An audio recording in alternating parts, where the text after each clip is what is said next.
Welcome to Chillin' 101. We hope this video helps.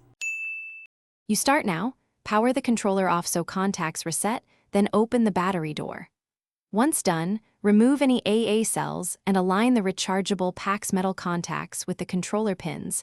This ensures current flow and prevents sparking. Slide the pack firmly into the compartment until you hear or feel the click that confirms a secure connection. Make sure the door closes flush to avoid poor contact. This quick action prepares the unit for charging and use without delay. Once the pack is seated, connect your USB-C cable or place the controller on an Xbox charging dock. You want a stable 5V supply to protect battery health.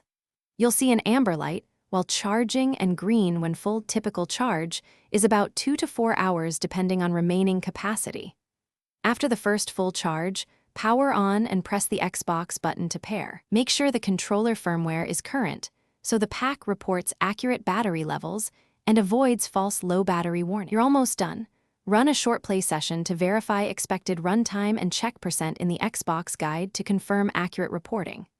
If you won't use the pack for more than a week, store it around 40% and keep it cool to extend cycle life. If charging fails, try a known good cable or dock. Clean the controller and pack contacts with a dry cloth and reseat the pack. If that doesn't work, test the pack and another controller to isolate the issue. Thanks for watching. Consider subscribing if we helped you.